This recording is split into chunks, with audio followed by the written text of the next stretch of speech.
Meron akong mga maraming gulay dito. Ito ang aking mga gulay, mga marami talaga, 'di ba? Marami syempre. Mas marami, mas healthy. Meron din akong apat na isda, ang prito. Himay-himayin natin yan mamaya, isama natin sa panahog. Meron din akong tokway, hiwa-hiwain ko muna. Peprituhin ko to. At sama rin natin sa panahog mamaya para mas masarap. Peprito natin para hindi madaling madurog. Tapos hiwa-hiwain rin nating maliitan. Nakapag-isa na rin pala ako ng sibuyas at bawang. Nilagay ko na yung isda at tokwa. Ayan, gigisa-gisahin muna natin ng kakaunti. Kakaunting mantika lang pala nilagay ko dyan dahil hindi nga ako masyadong mamantika.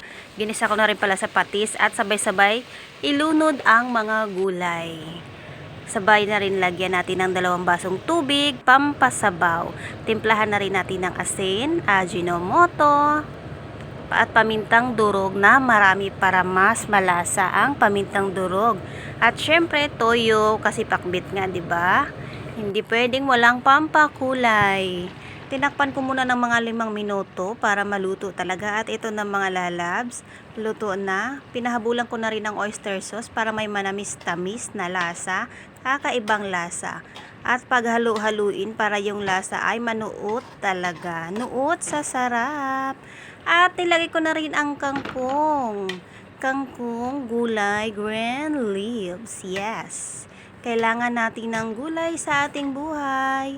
Sa mga hindi kumakain ng gulay, alalahanin nyo maraming vitamina ang gulay. Kain-kain din minsan para laging healthy ang ating body, ang inyong katawan. Eto na mga lalabs, tara kain tayo. Sa mga hindi kumakain ng gulay, subukan yung kumain kahit paunti-unti.